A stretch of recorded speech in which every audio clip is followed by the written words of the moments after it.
മാറ്റിവെച്ച ശസ്ത്രക്രിയയ്ക്കുള്ള രോഗികൾ ഇപ്പോഴും വാർഡിൽ വെയിറ്റിംഗ് ആണ്. ഇനിയും ഈ പിന്നെ ഇത് കഴിഞ്ഞ അടുത്ത ഒരു മാസം 2 മാസത്തേക്കുള്ള വെയിറ്റിംഗ് ലിസ്റ്റ് ഉണ്ട്. അപ്പോൾ അവർക്ക് വേണ്ടുന്ന ആ സാധനങ്ങൾ ഇന്ന് എത്തിക്കാം എന്നാണ് അവർ പറഞ്ഞിട്ടുള്ളത്. അത് നോക്കട്ടെ. ആലപ്പുഴ കോട്ടയം മെഡിക്കൽ കോളേജിലെ ഡോക്ടർമാരുടെ സംഘമാണ്. ഇതിനകത്ത് നിങ്ങൾ തൃപ്തിയാണോ? വളരെ തൃപ്തികരമാണ്. അത് ഇത്രയും വേഗത്തിൽ ഗവൺമെൻറ് അതിനെപ്പറ്റി അന്വേഷിക്കുന്നതിനും ഒരു അന്വേഷണ കമ്മിറ്റി ഏർപ്പെടുത്തിയതിലും വളരെ സന്തോഷമുണ്ട്. മാത്രമല്ല ഇന്നലെ മെഡിക്കൽ കോളേജ് പ്രിൻസിപ്പൽ നേരിട്ട് വന്ന് അദ്ദേഹം എനിക്ക് എല്ലാ സപ്പോർട്ടും ഈ കാര്യത്തിനകത്ത് വാഗ്ദാനം ചെയ്തിട്ടാണ് അദ്ദേഹം പോയിരിക്കുന്നത്. മാത്രമല്ല ഫോൺ വഴി ഇതിൻ്റെ ഉത്തരവാദിത്തപ്പെട്ട നിരവധി നേതാക്കളും നിരവധി ഉദ്യോഗസ്ഥരും എന്നെ ബന്ധപ്പെട്ട് ഈ പ്രശ്നം അടിയന്തരമായിട്ട് പരിഹരിച്ചു തരാം എന്ന് ഉറപ്പ് നൽകിയിട്ടുണ്ട്. അതിൽ വളരെ താല്പര്യമുണ്ട്.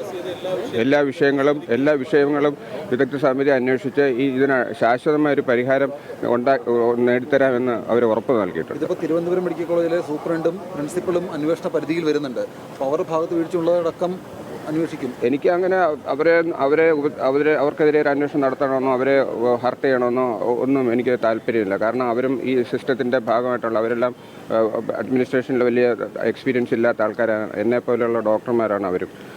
അഡ്മിനിസ്ട്രേഷനെ പറ്റി യാതൊരു ബാലപാഠങ്ങളും അറിയാത്ത ആൾക്കാരാണ് പ്രിൻസിപ്പലും സൂപ്രണ്ടും ഒക്കെ ആയിട്ട് പോസ്റ്റ് ചെയ്യുന്നത് മെഡിക്കൽ കോളേജുകളിൽ.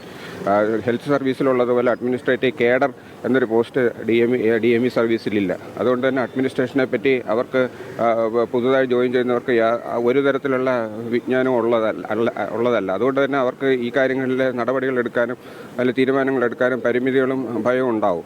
അത് തീർച്ചയായിട്ടും അത് നമ്മൾ പരിഗണിക്കേണ്ടതാണ്.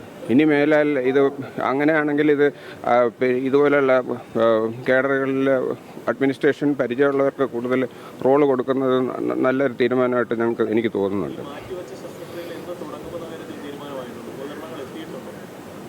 മാറ്റിവെച്ച ശസ്ത്രക്രിയയ്ക്കുള്ള രോഗികൾ ഇപ്പോഴും വാർഡിൽ വെയിറ്റിംഗ് ആണ്. ഇനിയും ഈ ഇത് കഴിഞ്ഞ അടുത്ത ഒരു മാസം 2 മാസത്തേക്കുള്ള വെയിറ്റിംഗ് ലിസ്റ്റ് ഉണ്ട്. അപ്പോൾ അവർക്ക് വേണ്ടുന്ന ആ സാധനങ്ങൾ ഇന്ന് എത്തിക്കാം എന്നാണ് അവർ പറഞ്ഞിട്ടുള്ളത്. അത് നോക്കട്ടെ.